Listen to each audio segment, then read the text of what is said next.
Hey friends, my name is Gabby Rosalie, and this is the Crucial Conversations podcast, a platform dedicated to self-fulfillment and breaking the cycle of wasted potential. Using the tools of perspective, knowledge, wisdom, and awareness, I, with the help of qualified expert guests, share free insight and proven strategies that lead to all forms of success. If you are ready to start investing in yourself and living the life of your dreams, because I promise it is possible for all of us, you came to the right place. Together, we will help each other level up and have the crucial conversations necessary to do so.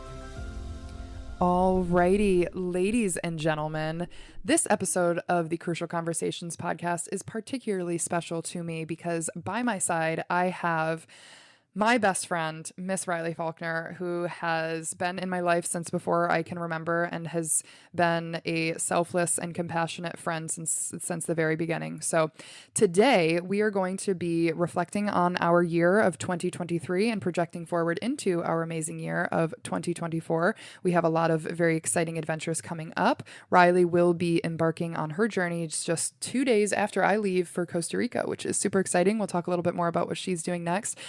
But Riley really is one of the most intelligent young women I've ever met, and I love her drive and her heart for people, and I'm really excited to hear some of her wisdom and insights today, and I hope that all of you guys are just as excited as I am. So Riley, welcome to the Crucial Conversations podcast. Yay! Thank you so much for having me. This is such a special moment for me because, like I said, this is...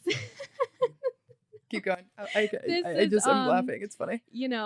Something that you've been talking about building up for the past couple of years now.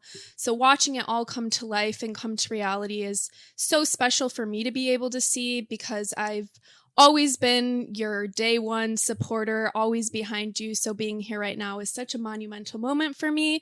And being able to be on this podcast and experience this with you is so, so special. So thank you for having me. I'm so excited. So today I have a couple of questions that we are going to answer together. And I know that in a couple of my previous episodes, my most recent episode that I recorded with Hannah, I was kind of like, hey, I want to do a dynamic conversation. I want it to be just as much as I'm talking, that you're talking, et cetera, et cetera. Whereas some of my previous episodes have been more so interview style. So Today I'm excited to interview each other with some of these reflection questions. And I know that both you and I have had some time to think over them. So really excited to get into some of these awesome journal questions, reflection questions.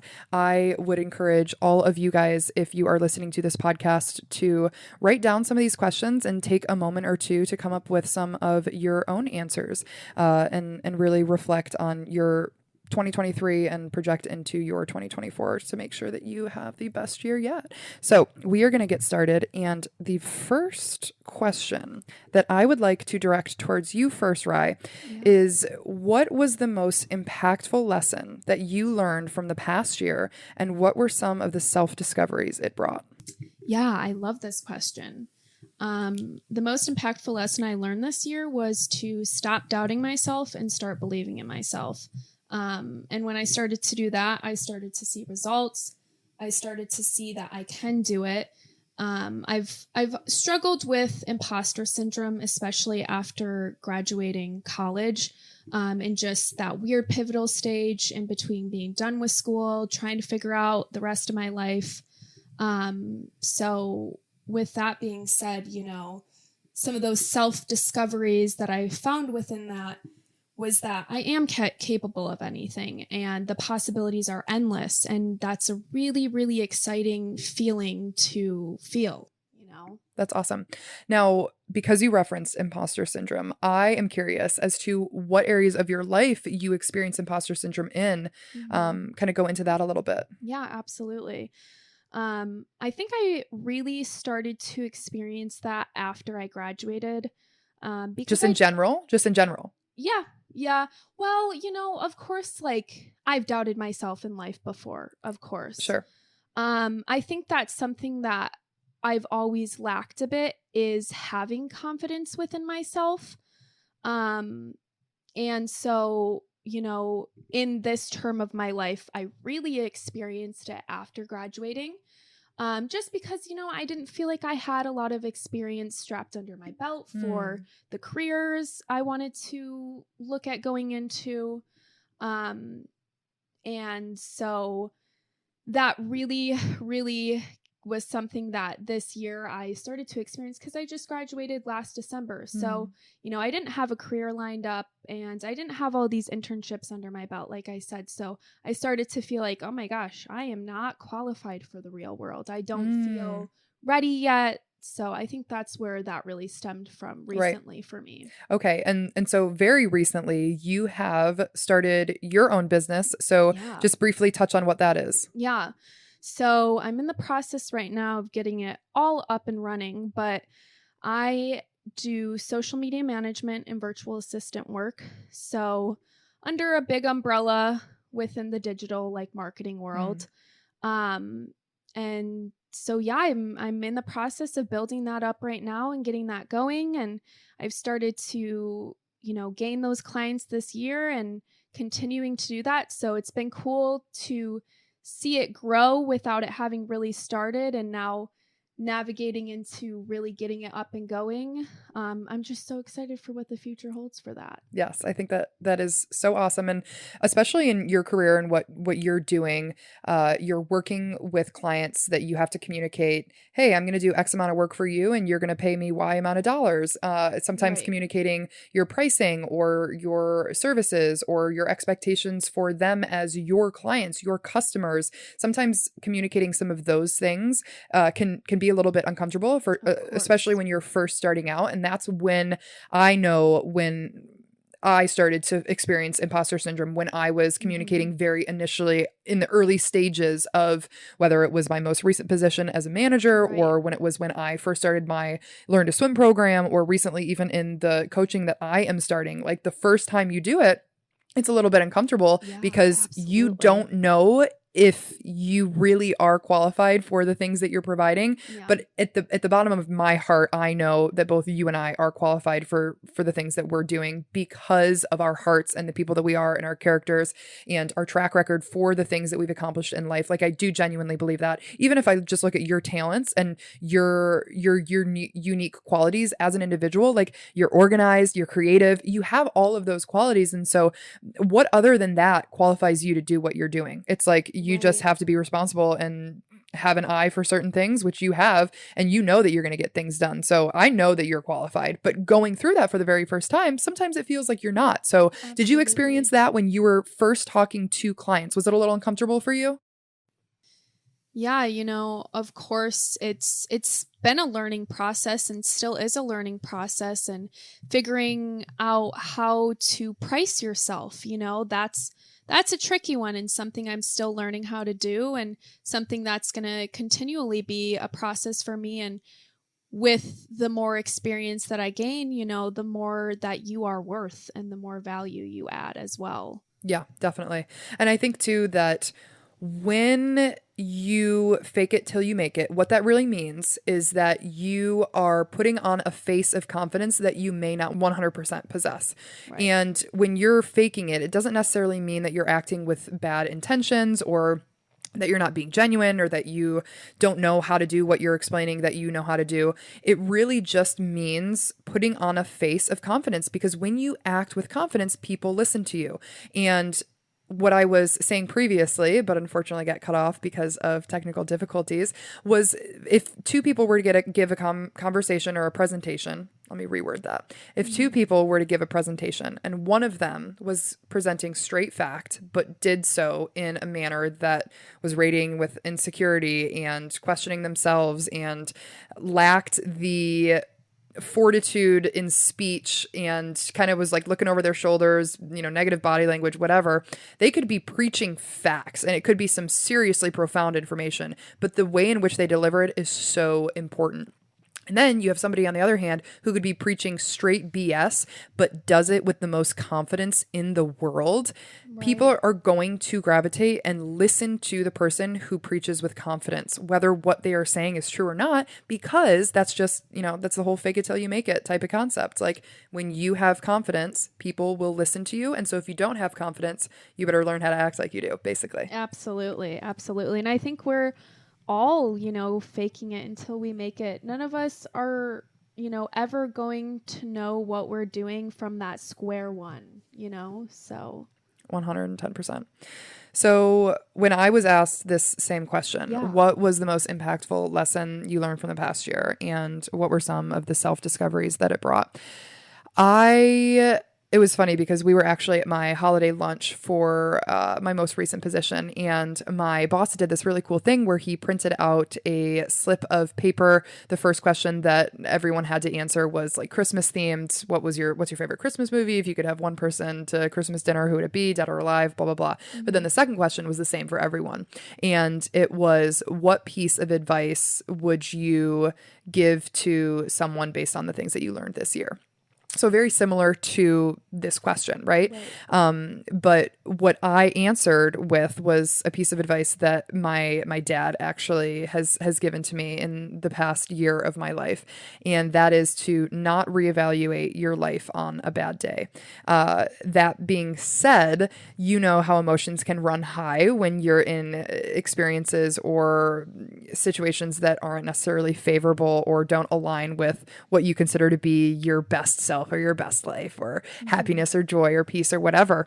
And so I feel like learning to put your blinders up and put your head down and grind and not feel this necessity to reevaluate every time that you're greeted with a challenge was so impactful for me and my thought process, because there were a lot of times where what I was doing was stressful or what I was doing was hard, and I had this bad tendency to like think really far down the line of like, I can't be doing this anymore. I need to up and change my life, and I need to move across the world, and I need to do this and I need to do that. And it was like a very impulsive type of thought process. And so the idea of not reevaluating your life on a bad day, I think, is very important. Like when you're approaching big decisions, you have to do it with a level head. You have to have some sort of a state of neutrality, because when it's overridden with anxiety and like bad negative vibes because you're having a bad day, you're probably not going to be thinking logically,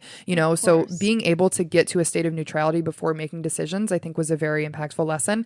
And the other one for me would be to start before you're ready. And I feel like you can kind of resonate with that piece of advice as well, similar to what you were talking about in like the whole imposter syndrome, not really knowing if you're ready. And like you said, everybody's starting from square one. The expert at something was always a beginner, right? To begin with. So I think that starting before you're ready was a really big one for me. And I know that even with this podcast, we're having technical difficulties at the wazoo right now, which is super annoying.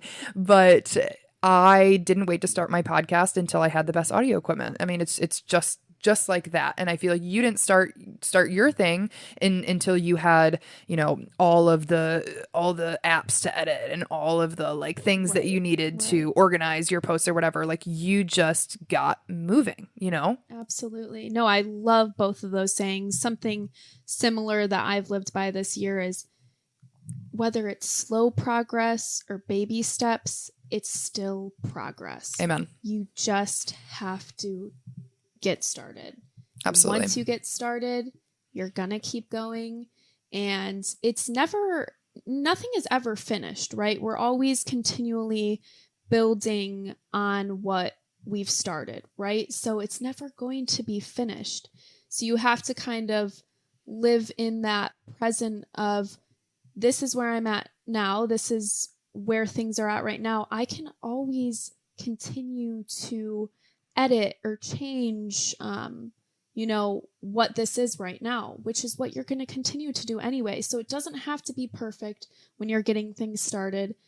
You're getting it started, which is the most important things. You're eventually down the line going to get better equipment, for your podcast, and you're going to, have all these things. Will it ever be good enough? You never know, because there's always going to be those new things. So it's just like really grasping where you're at right now, appreciating that you got started, and know that it's going to continue to grow from here. Absolutely. 110%. I mean, and same goes for you too. Right. You are getting started. And the really cool thing to look back on is the first time that you posted for a client. I'm sure it was drastically different than the things that you're doing now. Am I right? Absolutely. Oh my gosh. I look back to the first content creation pitch that I sent to a client, and I'm like, whoa, That was a year ago because I started January of 2023 with my first client. That's so awesome. So it's just funny because I didn't see the growth until you kind of like do that comparison, you know.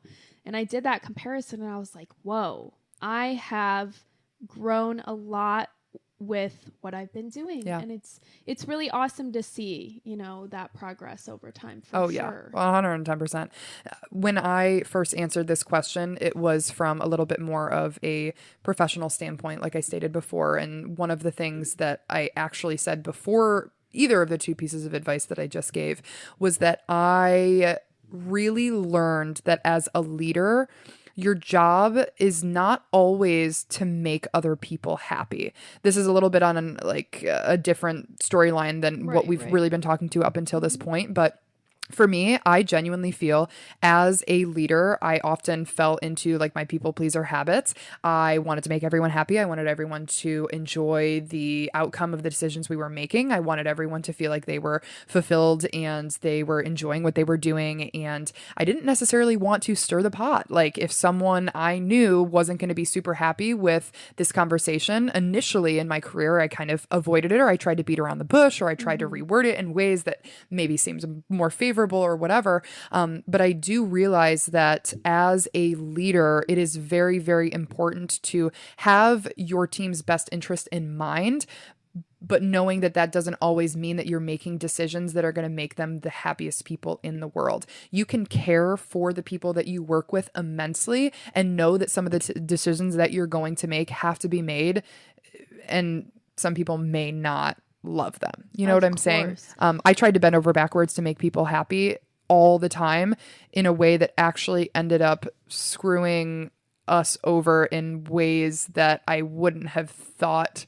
would have been the result, but ended up because I had my focus placed in areas where it shouldn't have been because it wasn't in the best interest of the company. Right. You know? Absolutely. No, I think that being in that managerial position that you were these past couple of years, that's definitely a big takeaway, is to not be such a people pleaser. And it's kind of like you said, you know, my mom used to say to me, I'm not here to be your best friend. I'm here to be your mother. I knew she had my best interest, but in that time of growing up, you know, you're not, or like in your position, you're not there to be their best friend. You don't need to please them and make everyone happy. You're there to see the future outcome, lead them in a good direction, and you have that good insight, but it's not, you know, maybe always going to make everyone happy. Oh, yeah.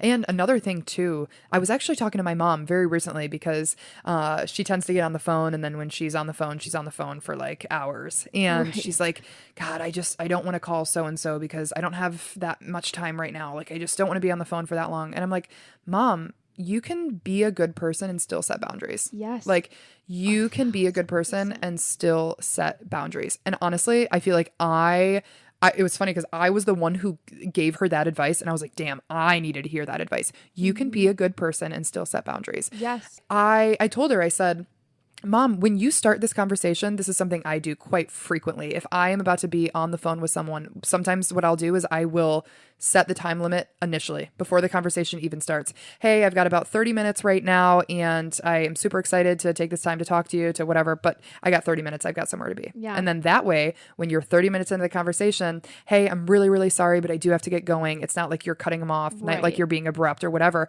The fact that you can set boundaries and still be acting in the best intentions and care about other people. And just like as a leader, you know, you have to set boundaries in order to be an effective leader, but that doesn't make you a bad person. You're respecting yourself. You're taking a leadership position for who you are and the things that you need to do. And that oftentimes means showing up for other people. But if you don't have the capacity to show up for yourself, you can't show up for other people. So you have to learn how to set boundaries. That's something I totally learned this past year. 1,000%. Oh my gosh. I'm so happy that you mentioned that, because that is something that I'm very self-aware that I am a big, big people pleaser, but something that going into the new year, I really want to work on setting those boundaries with more so myself. And just knowing that it is okay to say no. It is always okay to say no. Yep. And I know when we were talking the other day, we discussed a little bit about kind of what you got going on right now and feeling a little bit overwhelmed, and reminding yourself that every time that you say yes to something, you say no to something else, and vice versa. Every time you say no to something, you say yes to something else. Absolutely. And so sometimes it is 110% essential to say no so that you can say yes to something else that is probably going to serve your goals or whatever you're working on a little bit more so, you know? Absolutely. Yeah, no, I love that saying. And I think, it's just like, if you're saying yes to overbooking yourself and constantly being go, go, go, then you're saying no to allowing yourself some time and space to mentally unwind and relax and not be so go, go, go, Like on the weekends, if you're always saying yes to those plans, are you fully giving yourself the mental break you need?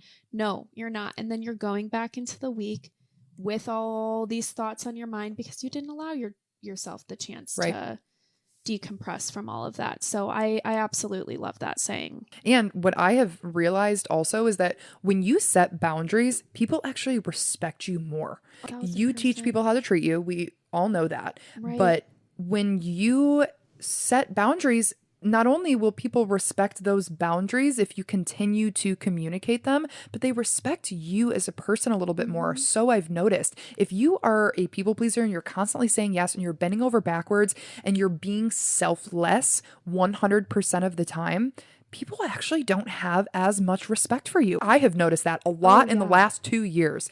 And it's sad because those people who are bending over backwards 24/7 tend to be the most selfless people in the entire world. But sometimes when I see people like that are constantly, putting others above themselves, what I think to myself is, you need to be a little bit more selfish. Absolutely. You need to fill your cup because you can't fill anybody else's cup until yours is full. You know? 1,000%. I agree with that. Yeah. So times a million. Okay. Anywho, let's see. What is the next question that we have on our list? All right. Oh, I like this one. What were your proudest accomplishments, both in your professional and your personal life this year? Yeah. My biggest accomplishment was deciding to invest in myself. And by that, I mean, I invested in getting a life coach this year, which completely changed my life. It got me on the route of starting up my business, which I don't think I would have done if I didn't invest in getting a life coach, or I wouldn't have done it this soon. And then, in other ways, like I found a therapist this year and just really, really focusing my time and energy on myself. And like you said, I've really kind of taken this year to be in my selfish era. And I think that there is nothing wrong with that. It is okay to be selfish in the right ways, of course. And so really just focusing in on building up myself and building up who I want to be and the life that I see for myself. That's probably my biggest accomplishment this year personally. Okay. Yeah. So what about professionally? Professionally, I would say creating the business and life that I've always wanted for myself. Yeah. That's definitely my biggest accomplishment. Personal growth for me, biggest personal accomplishment. I really feel like this year tested my limits. I feel like some of my personal accomplishments are realizations that I had because of my professional accomplishments. And so truly what I mean by that is like, I accepted a job that I didn't necessarily have the experience to qualify me for, but I had people who hired me that believed in me and my skill set. And I think that, ass at it. and I think, showing up in that job proved to me that I truly am capable of a lot more than I would have thought that I was. Yes. And I think that some of the accomplishments as well, I guess, putting myself in in uncomfortable situations and coming out better on the other side of them. And I don't even necessarily mean like, okay, it's super nitty gritty and tough and in the weeds. Like you have to expose yourself to all of these negative circumstances to feel like you accomplished something. No, I don't mean that. I mean joining a new yoga studio where I didn't know anyone and doing it by myself. Like that's never something that's come difficult to me, doing things alone. However, I have done that a lot more this past year. And I think that doing so allowed me to branch out and meet new versions of myself that I wouldn't have otherwise. When you do Absolutely. things with people that you've known for your entire life, like you assume the position that you've played in those relationships in your encounters, whether they're with new people or not, because you have that person by your side. Like it's almost like a, subconscious, unconscious type of decision you make to play this role, right? Right. So what I really saw in myself was doing things alone allowed me to step into new parts of my identity that I hadn't yet met, which I thought was really, really cool. Yeah. Oh my God. No, that is absolutely amazing. And I preach this all the time, but if you do not push yourself outside of your comfort zone, you are not going to grow as a person. 100%. And I firmly believe that, Yeah. So I think that is so important and such an accomplishment that you've been able to really take that on this year. Yeah. And then professionally, starting my podcast was really big, and working with my first coaching client was really, really big for me. Yes. And then with Goldfish, just watching the school that was built from the ground up. When I was hired onto the team, the lease hadn't even been signed. Like we didn't know if we were going to be able to dig the hole in the pool or dig the hole for the pool, whatever. But seeing that come together and then becoming a school that had crystallized systems and a wonderful team of people who cared and did their jobs and did them very, very well was so cool to watch come together. Just the entire process and the people that I met and watching them grow. When I was actually in my exit interview today, and the question that they asked me was, what were some of your proudest accomplishments? And genuinely, I loved the fact that I was able to open up opportunities for people to shine their strengths and their unique qualities through.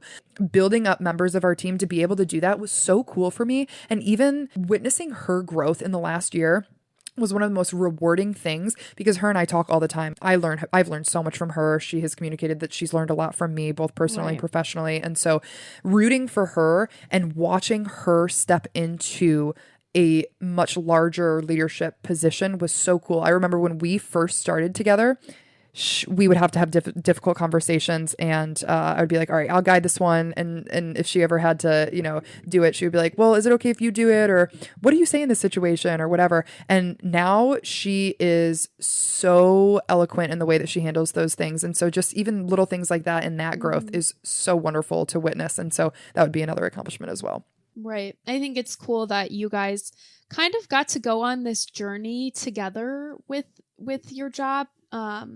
It seems like you guys got to learn a lot together. Oh, yeah, we did. Kind of be able to lean on each other. And I think that 100%. That's really awesome to be able to have that in a work scenario. Yeah, I totally agree. All right, next question. What were the most significant events of your year? Yes. Wow, I had a lot of crazy things happen this year for me. It's been a chaotic year, to say the least. Era. One of the biggest significant events starting out last year was moving in with a significant other. That was a new experience for not only myself, but my partner at the time as well.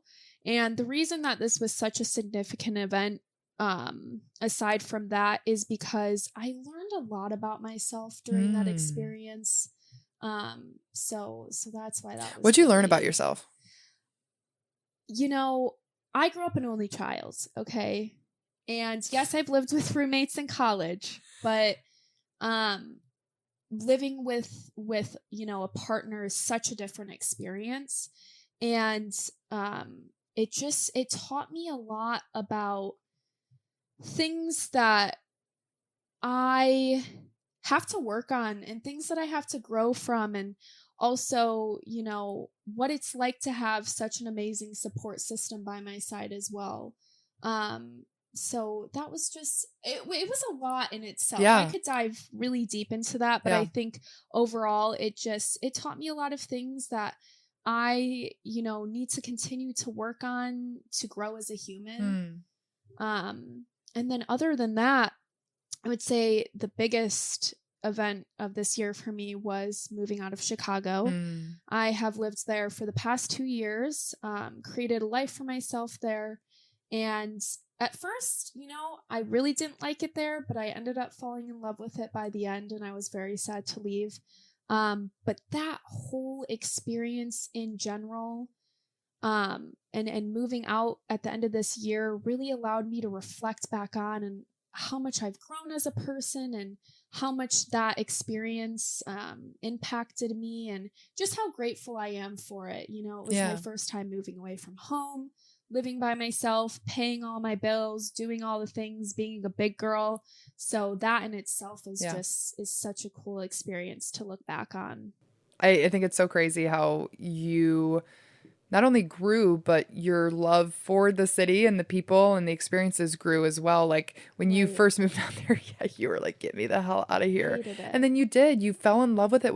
I think is so cool. And honestly, it takes time. Like you have to truly give something the amount of time to allow yourself to find the good in it, which I'm so glad that you stuck it out the way that you did, because you fell in love with it. You met people and you did things that I don't think that you would have done had you stayed here or even not really gone somewhere else. Like that really did push you out of your comfort zone. And living alone before you moved in with a partner was, I feel like, so important, but also so cool because you got to experience both. You got to live alone and you got to really put yourself out of your comfort zone. And then you got to move in with someone that you loved and cared about and was an amazing support system. And that taught you a lot about yourself and life and everything like that. You got to experience so many emotions and relationships and experiences, especially the process through which you were able to make good out of something that you wanted to run as far away from as possible when you first got there, Yes, absolutely. No. And that's something is you really do have to give things time, and there is a light at the end of the tunnel, and not even that I want to phrase it that way, but when you do push yourself outside of your comfort zone, it is going to be uncomfortable at first, as it is in the saying, like you're pushing yourself outside of that box. And so giving yourself that time and space to really allow yourself to settle into it is super important. And I'm not saying it's always going to go 100% smooth. It did not for me. It took a while before I really felt a sense of home in that new place. And that's a topic for another time, is moving away from home for the first time and, being somewhere where no one, that's a whole thing in itself. But definitely giving yourself that time and grace is super important. And honestly, I'm so proud of you as your friend to have seen you do that. That was really big. That was really big. Moving away from everything that you've ever known to a bustling city by yourself.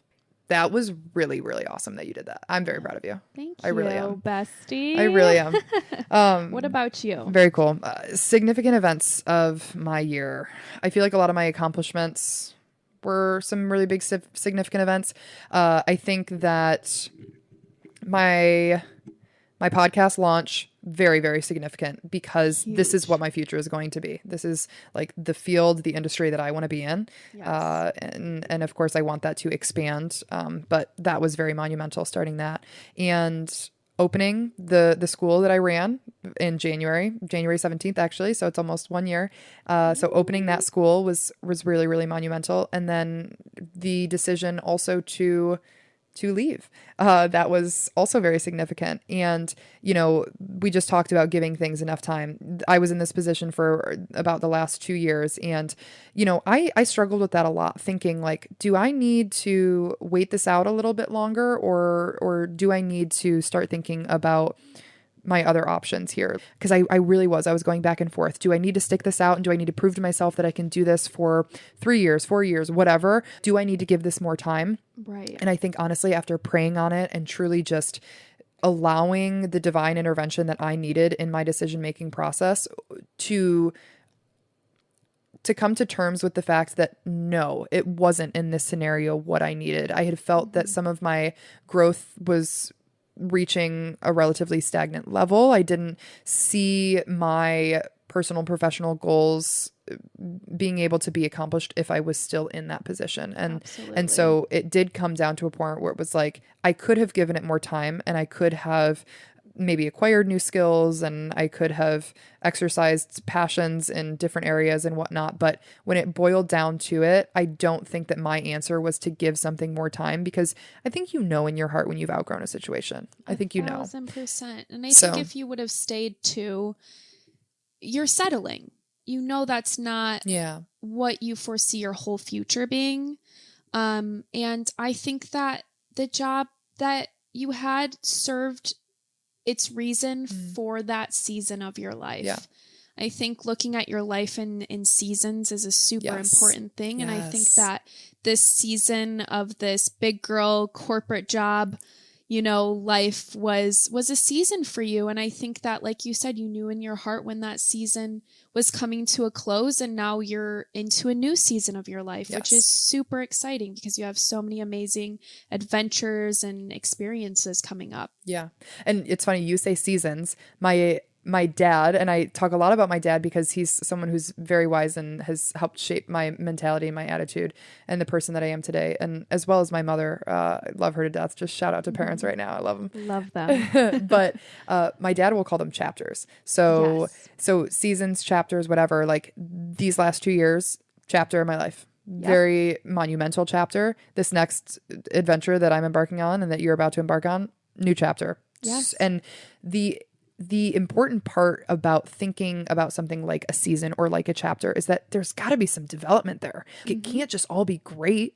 Right. You know what I mean? Right. It would be so boring if in, you know, a chapter you just read from the very first page that the main character accomplished their goal. Right. There would be no build up. There would be no hardship. There would be no failure. Exactly. No development, you know? Absolutely. So you need development. And when you piece together those chapters, you create your life, which is so cool. But within that life, you have your chapters. So you break it down. It's like, yes, some chapters are going to be better than others. Some are going to be more ridden with failures or setbacks or whatever, challenges, triumphs, etc. But yeah, having the development a part of those chapters is so critical to make them interesting, period.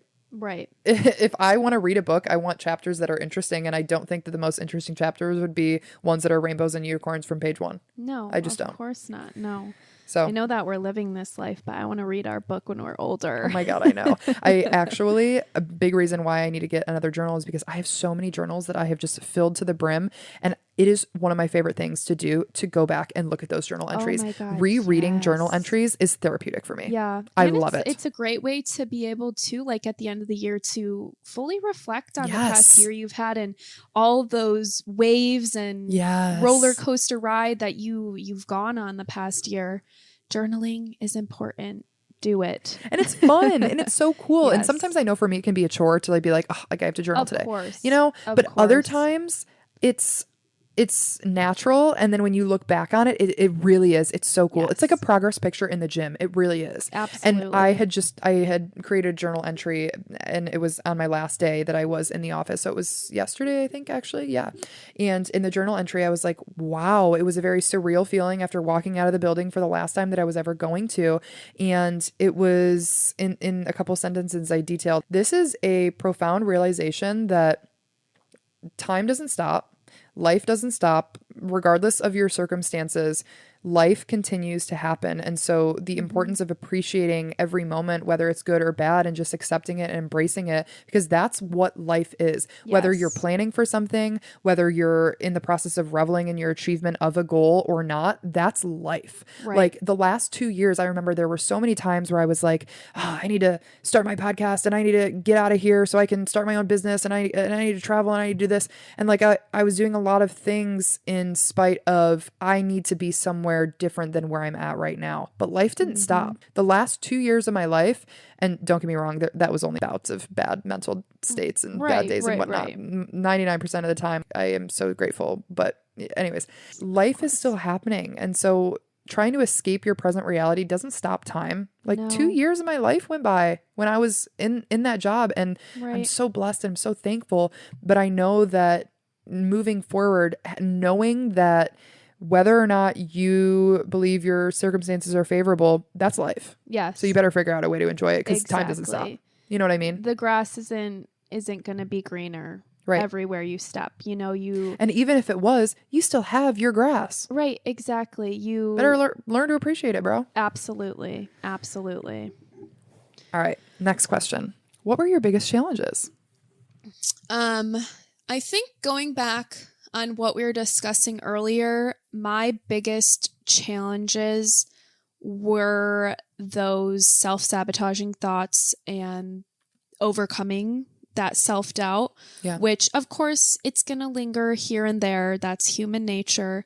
But at the end of the day, I think that I was able to get over a really, really big hurdle for myself of being able to kind of eliminate those thought errors. And at least that's what I like to call them. But wait, what did you call them? Thought errors. Thought errors? Yeah, like you got to think about it. When a negative thought comes in your head, my life coach taught me this. Oh my God. When a negative thought comes in your head, it's like an exclamation point, like lighting up in your brain, being like, thought error, don't say that, that's bad. Oh my God, that's so like, funny. Caution. Right. So a thought error. Yeah, eliminating those. And another big challenge, which we touched on earlier, was to stop being a people pleaser. And that's something that, like I said, I really came to be self-aware with this year, and something that I'm still overcoming. And it's going to be a challenge for me, because I'm born and bred and have been one my whole entire life. So something that's so ingrained in me, it's going to take a moment to overcome that one. What is a people pleaser? For me personally, I am always looking out for everyone else but myself. I could be having a great time, but if I see someone else is not having so great of a time, my thoughts and my compassion immediately goes toward them. And then I'm all of a sudden not having a good time, because I care about making them have a good time. And, you know, that's not a bad thing. No. And that's just like a very brief, small example. But, you know, another aspect of it is I always say yes. I always say yes. And it's funny, because when somebody says no, or I already have plans, or I'm doing something and they say no to me, I never take that wrong, right? So why do I feel like I can't say it to other people, but I know that they're probably not going to take it wrong, and it's going to be okay. And if they do take it wrong, well, screw it. I don't really care. Right. You know, so I think for me, there's so many different aspects of being a people pleaser and what that looks like for me. And going through trying to overcome that really this next year. That's something I want to work on for sure. But I'm glad I'm aware of it this year, and 2023 and, you know, started to overcome that. Yeah. I mean, I know for myself, I see myself falling into people pleaser tendencies often as well. And for me, yes, I do resonate with, hey, I see somebody not having a great time. Okay, well, I can't have a good time until I know that they're also having a good time. Right. But I also think what you said about saying yes to everyone, that's my thing. Like, I want to be a yes man. And a big reason why I want to be a yes man is because I want to make people happy. I want people to be the best versions of themselves, and I want them to experience all the great emotions, and I like to be able to play a role in that. Exactly. And I don't like disappointing people, and I don't like people being mad at me. Yeah. I don't like people being mad at me. I realize that. I don't like it. No, I hate it.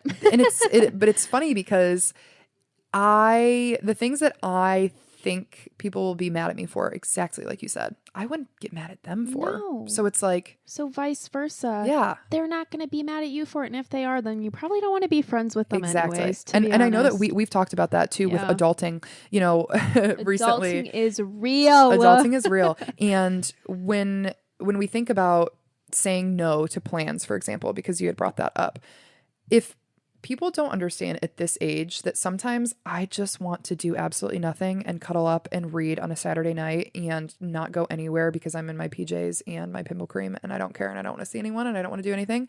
And if people don't understand that, I don't think that you understand adulting. No. You know what I'm saying? And it's just like that when in any other area of life though, right? And some people may sit here and laugh at us because I feel like sometimes we're 23 going on 50. No, 100%. But you know, when you do start to adult and have those jobs and all those things, that shit becomes real and you're like, I'd rather just stay in on the weekend. Yep. I'd rather just cuddle up and read a book like you said. And if you can't understand that, like if you were to say to me, sorry, I'm canceling plans, you know, I just want to stay in tonight, I'd be like, honestly, cool, because I probably feel the same way. 100%. People cancel on me, I'm like, thank God.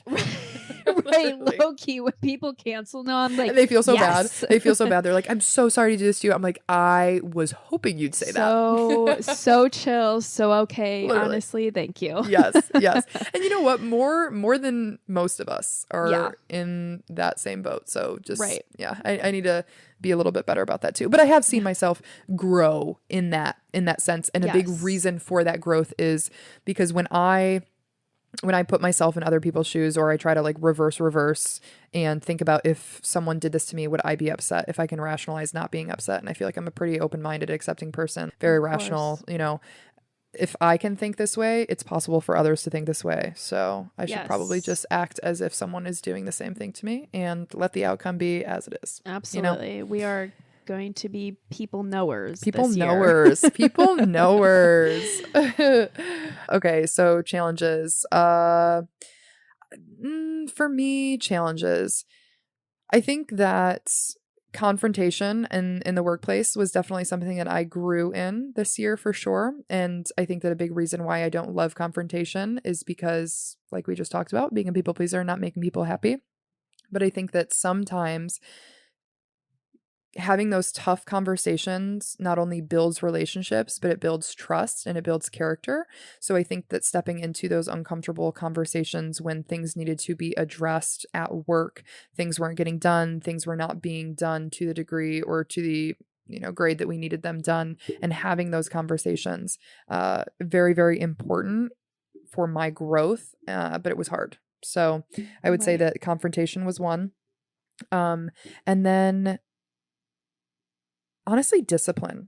I think that was something that I got on my own back very, very heavily about.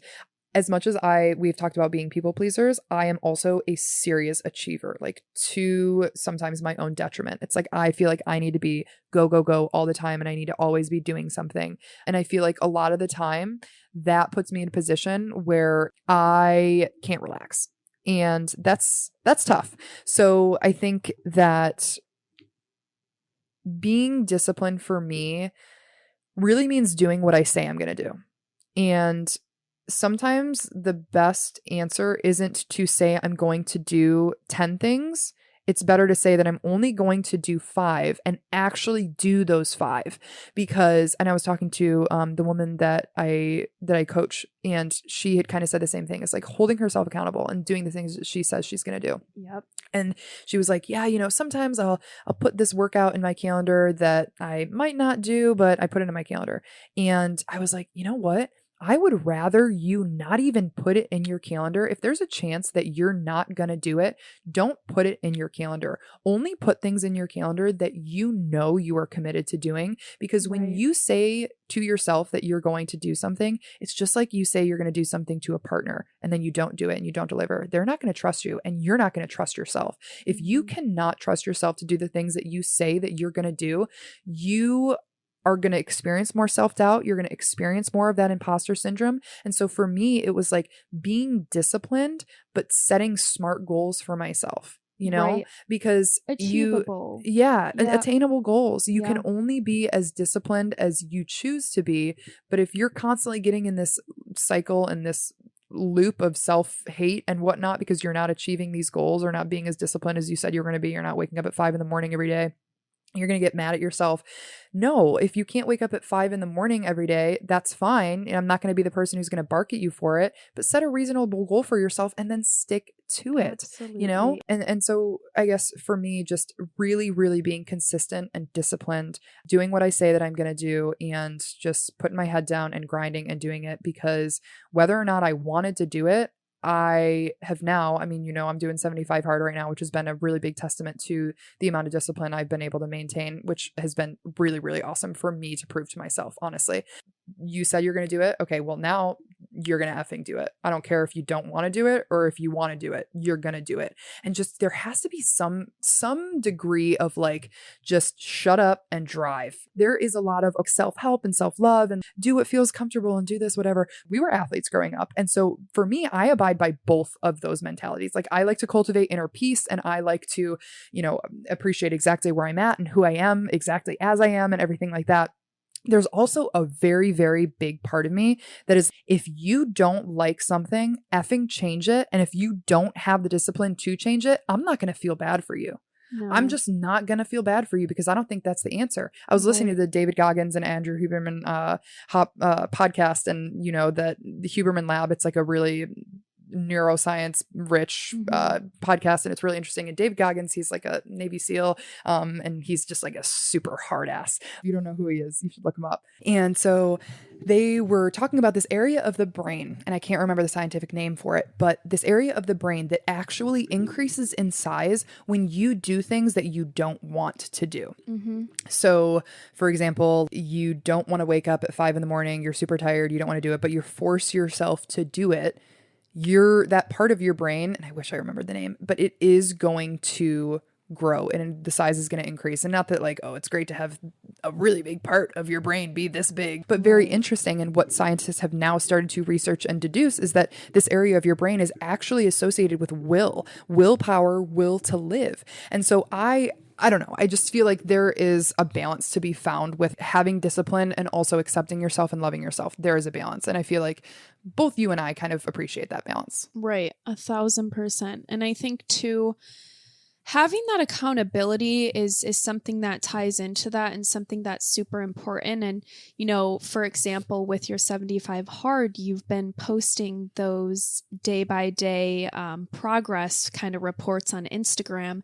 And I think that's a form of accountability. So I think if you are going to find that discipline, you also have to find a way to hold yourself accountable, whether that be someone else, whether that be, you're writing it down, you're taking pictures, you're, texting your mom update pictures, whatever it may be. Those things go hand in hand, and those things really help guide each other. You're 100% right, because quite honestly, the biggest reason that I feel like I have stuck to this is because I posted about it. Right. You can't quit now. I can't quit now.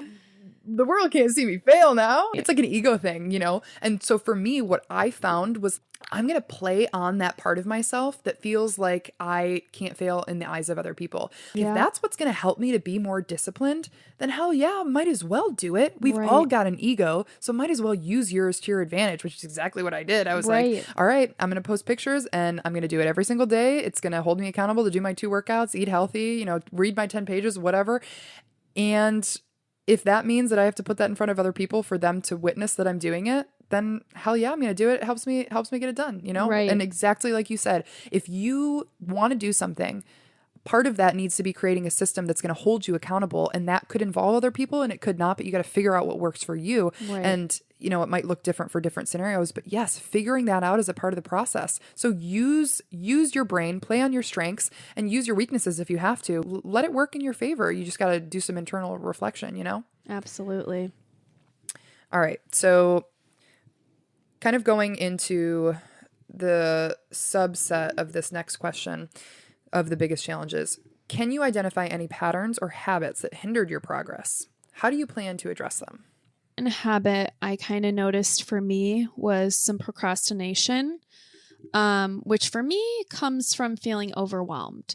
So if I feel like I got a lot on my plate and a lot to do, I shut down, I push it off. I don't know if that's ADHD, what that may be. But for me, that's definitely a pattern I've noticed. And, have been continuing to work on. And I think the best way for me to be able to work on that is prioritizing what's important, setting that time aside each day, even if it's 5 minutes, but setting that 5 minutes aside to work on my website or whatever it may be. And kind of touching back on what you were just talking about is sometimes you have to take those goals you have and cut them in half into into quarters, right? And really setting things that are attainable. Absolutely. Because sometimes when you're looking at the bigger picture, it becomes overwhelming and it, I think, creates procrastination for people, so really honing in on ways to kind of baby step it, because eventually you're going to get to that big picture. And I think that's something that's very helpful for me, at least. SMART goals. Have you ever heard that? I can't remember exactly what each letter stands for. Help me. I think, shoot. I know what SMART, you're talking about. It's like specific. A is, so S is specific. A is maybe accountable. I don't know. Or I'm sorry, M, measurable. I know that M is measurable. A, I actually don't know. R, I believe, is realistic. And T is timeline, I think. I might be wrong. But anyways, setting those SMART goals for yourself might look like breaking them down. I could say, hey, I want to launch a podcast. That's my goal.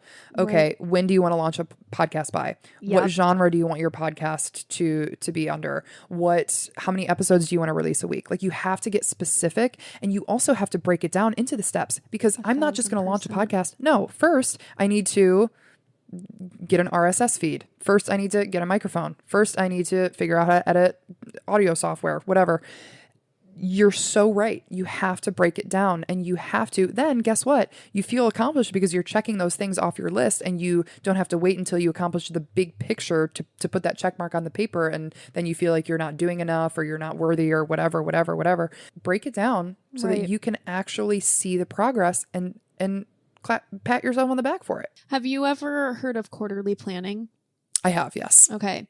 That is something that my life coach introduced to me, and something that has helped me a lot with navigating and achieving my goals, because it allows you to kind of break down for 3 months what your goals are, really dive deep and break those goals down, about how you're going to achieve them, and A, B, C, and D.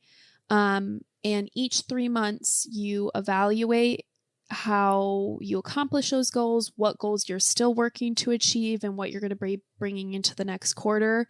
It's a really good way to kind of break things down, and it breaks it down for the year, so you're able to look back on that as well. And it's funny because up until this point, really, when I think of quarterly planning, I think business. But you know what? Run your life like you run a business. I just talked to Hannah about this in this podcast, in the most recent podcast that I released, but I've always only done it for business, and I really haven't done it with like my personal goals. So I think that's really cool. Yeah, absolutely. Just converting it to match your personal life. Yeah, definitely.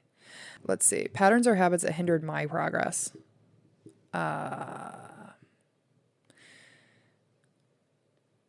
You've just been go-getting. I think that my sleep was a big one. If I don't get enough sleep, then I'm a lot less likely to get up in the morning. Again, that can just be a weak mindset. I don't care if I'm tired, you got to get up. But might as well make it a little bit more realistic for myself to get up by getting more sleep. That was a big one for me.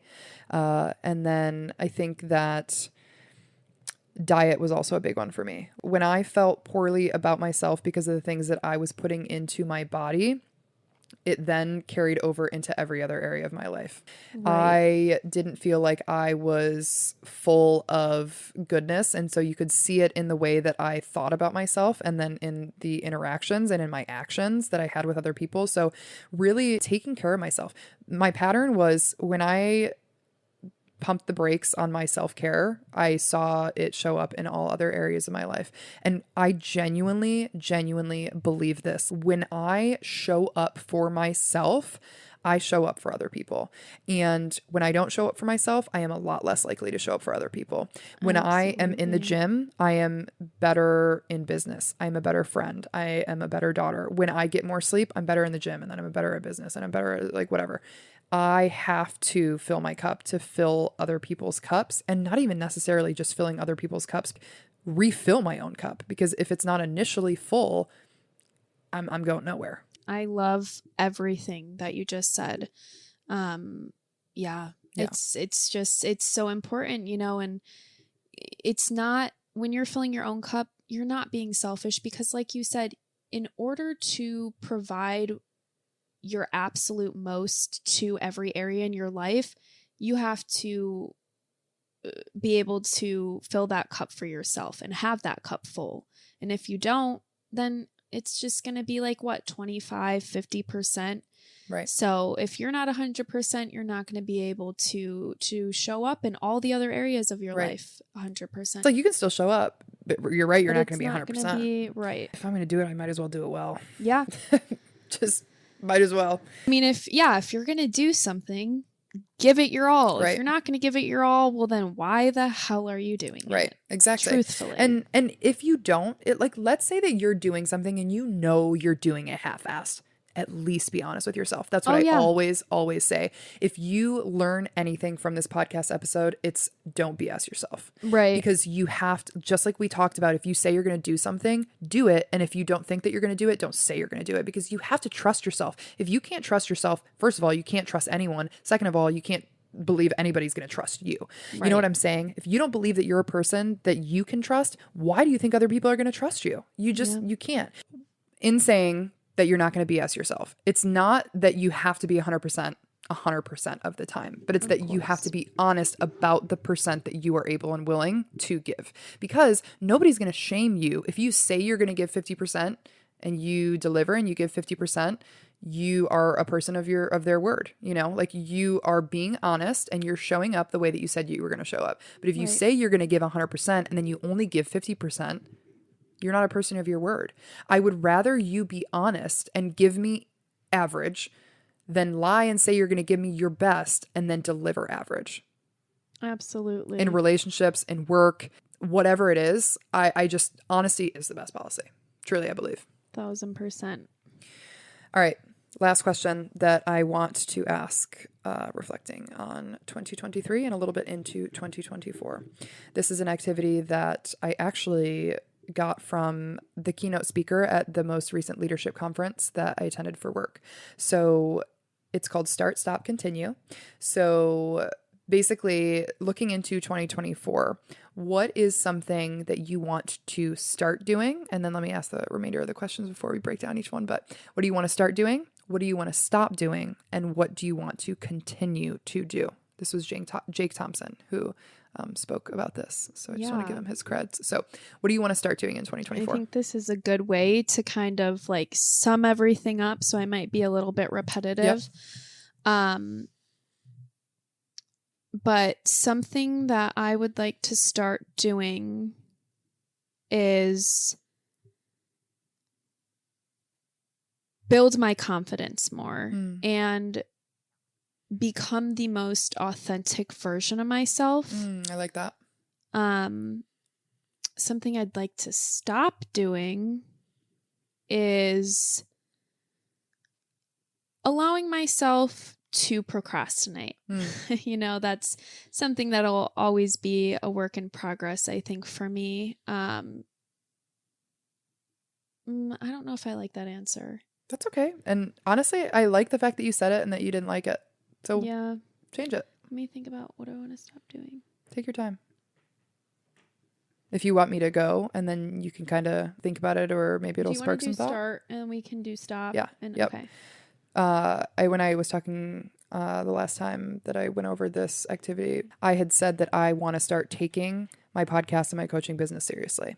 But I think I kind of want to change that a little bit, and I want to start taking each commitment that I make 100% seriously. And I want to step into it fully. And I don't want to feel like I need to beat 8 drums at the same time. I want to, of course, you know, there might be seasons and times in my life where I need to work on certain things at the same time, but for this next experience, I really, really, really want to focus on fully embracing it.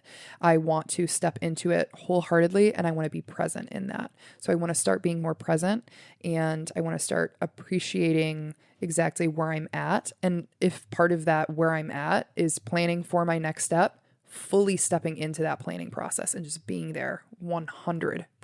Right. And I absolutely love that. And I think, now that you've closed that chapter of working that corporate job, this is your chance. This is your time that you can fully step into this. And I think that is such a beautiful and exciting thing to realize and go into this year knowing. Yeah, definitely. Yeah. So stop. What do I want to stop doing? Going on my phone. I just want to stop. Yeah. I want to stop aimlessly scrolling. I do it, and I think I've gotten better, but I still fall into that habit. It's a terrible habit, but I still do it, and I'm not shaming anyone for doing it because, like I said, I myself do. And I really just want to be more intentional about my time. That's my biggest thing. Like, yes, start doing that. But when I say stop, I'm associating that with my phone and my social media usage. But stop being unintentional. Yes, start being intentional, but stop being unintentional.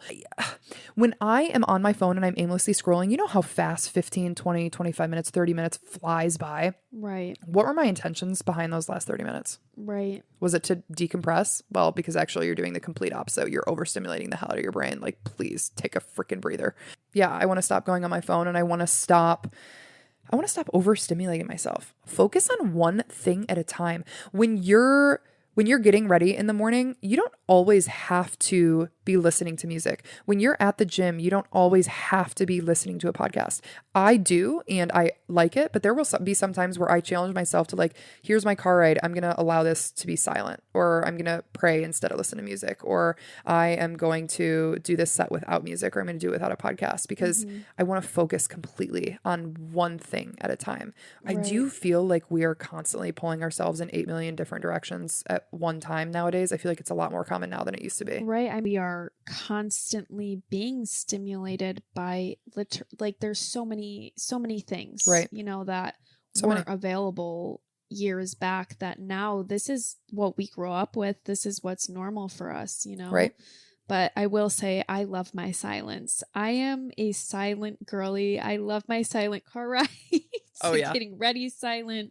It's just, I know, sometimes to really be present, you have to allow your mind to be present. And where I'm going with that is, sometimes when I'm doing something or I'm on a walk or whatever it is in the car, I sit there and I try to use all of my senses. I sit there and I'm like, what am I seeing right now? What am I hearing right now? I know it kind of brings you back down to earth, and, I love that. and brings you really into a present moment. Absolutely. That is a very powerful meditation to practice. Yeah. Really, really tapping into every single one of your senses. Right. You can do that in different environments, but I know even for me, if I'm doing a seated meditation and I think about, okay, what does my breath sound like? What do I smell right now? Right. If my eyes are closed, I might not see much. What do I hear right now? And can I focus on the sound of my breath instead? Really just, what am I experiencing right now, and being mindful and aware of that? Exactly. Yeah. It reels it all in. Yes. Yeah, absolutely. And I mean, the breath is the anchor to the present moment, prana. That's my yogi in me, but yeah. I mean, my yoga teachers tell me all the time, if you feel your mind wandering, just bring yourself back to your breath. Ujjayi breath is that, like, back of your throat, constricting it a little bit so that you can almost hear your breath a little bit more profoundly. So just bringing yourself back to the present moment is very strongly associated with bringing yourself back to the breath. I think it's really cool. Yeah. Okay, so what do you want to stop doing? Yeah. Not having a consistent routine for myself. So you want to stop being inconsistent? Yeah. Yeah.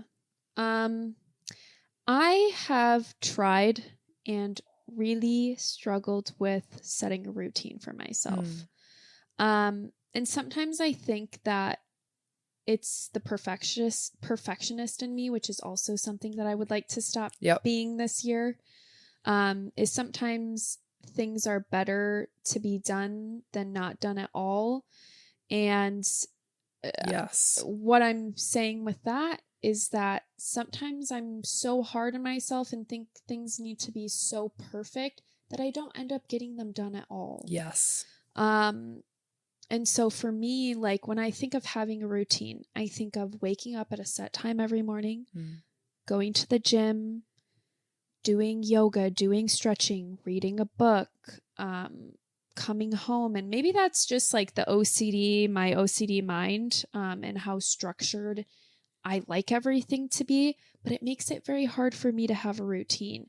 So I think being able to kind of set the tone and allow myself to have a routine would be setting those realistic expectations that we talked about and kind of just really finding what works for me on a day-to-day basis. And it doesn't have to be perfect every single day, and it doesn't have to be so set every single day. I think in a way it has to be structured to have discipline to it.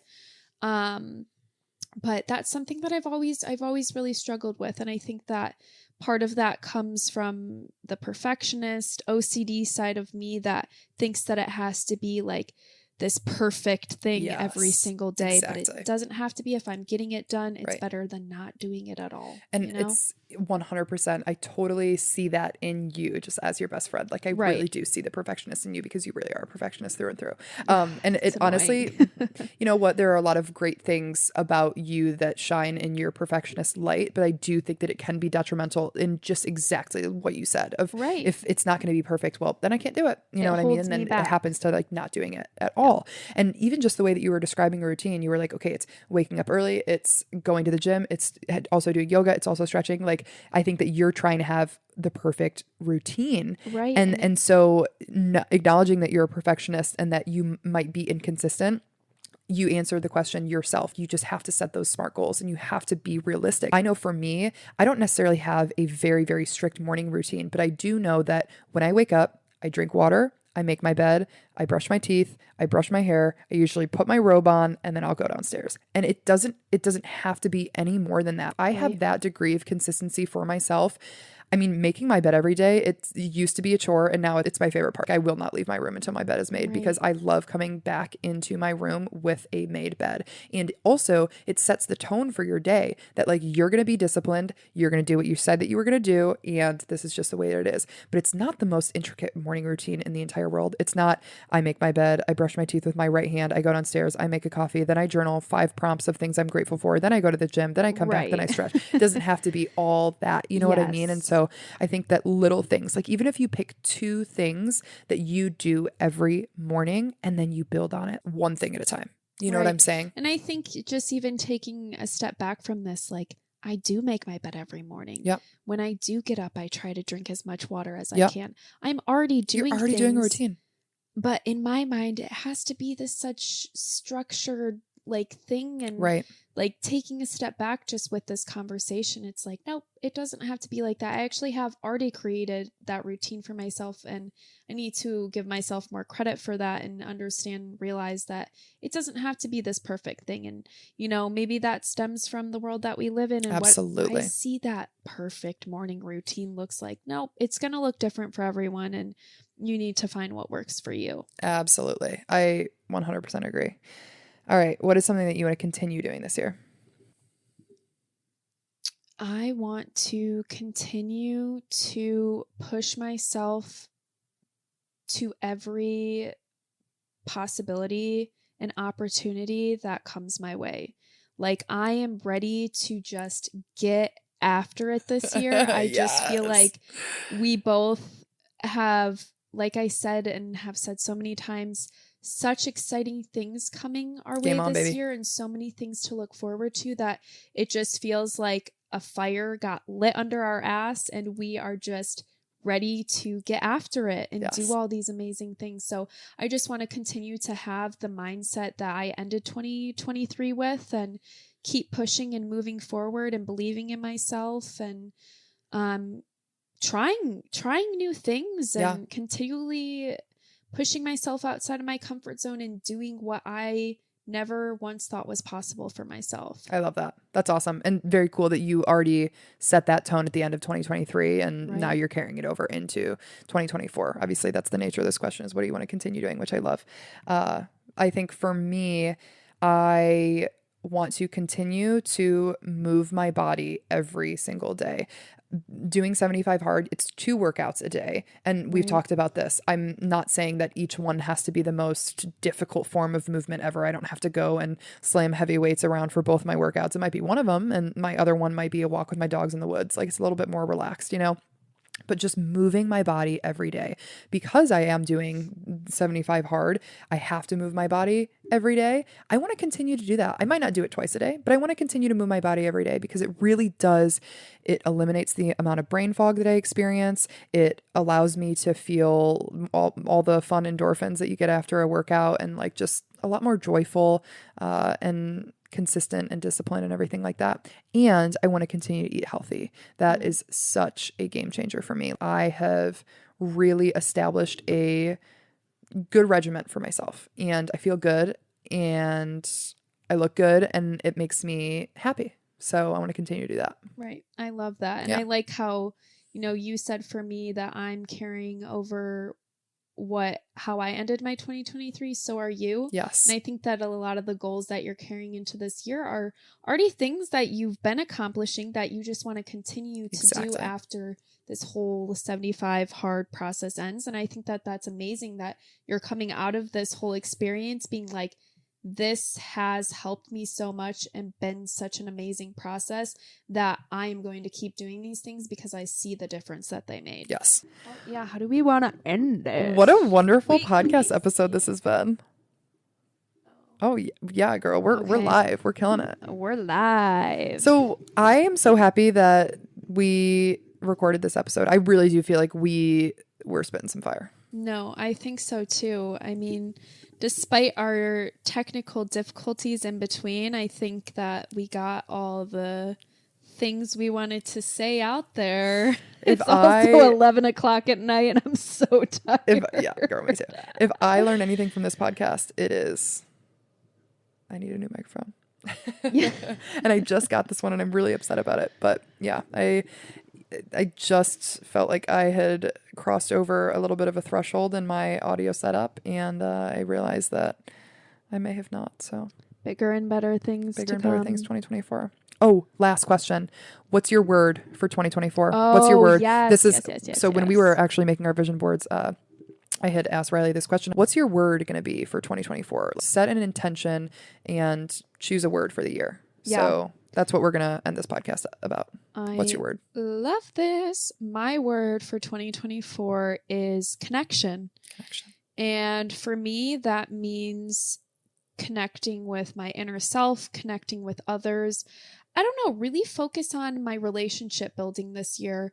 I just want to connect with as many people as possible, because for me, connection is everything. And it brings so many amazing factors into my life. And I don't really know how to describe it. I can't really articulate it right now, but just focusing on those connections this year is super important to me. And I don't mean that in a networking sense either. Of course, that's great business wise. Sure. But personally, focusing on the relationships that I'm building. I love that. This year. Yeah. That's awesome. What's your word? And I mean, you say you can't articulate it, but I feel like you did perfectly. Hey, thanks. My word for 2024 is trust. And when I say trust, I mean that I want to trust God, and I want to trust myself. I want to trust the process, and I want to trust other people. I really do think that the last 2 years of my life have been a testament to God's hand on my life and the abundance that He has in store for me and has blessed me with in my past and moving forward into my future. Just trusting that God has my best interest, your best interest, and everyone's listening to this best interest in mind. That doesn't mean that you're not going to go through challenges. So you have to trust the process as well, but trust in the best possible outcome and believe that will come to fruition. Really just trust, Absolutely. period. That's my word. Yeah. No, I think that's a perfect word from you. Just, being your bestie and all. I think with, you having ended this year and starting new adventures and journeys, you're really putting your trust into yourself. Yeah. And I think that that's amazing because you are someone you can rely on. And I know you know that, but it's much easier said than done. Yeah, absolutely. God, what a great way to end. Oh, a bestie podcast. I love you. This was so fun. I know, this was really fun. And this honestly, was a dream. Honestly, it really was. And technical we are. difficulties aside, imagine us queued up in the new and improved studio. Oh, I can't wait. Once I'm a professional at this gig. Right. Well, I mean, once you settle down in that nice lake house, you'll just have a podcasting room. A studio with soundproof walls. Oh, I can't wait. No, I'm kidding. But no, thank you so much for coming on and for taking the time to answer these questions and be raw and vulnerable in this episode. I think that a lot of people are going to relate to some of the things that we talked about and hopefully gather some insight, because I know that even just talking to you in this conversation, I gathered some insight, and that was both from you and myself, just kind of hearing us talk today. So yeah, that was really enjoyable, and I love you so much.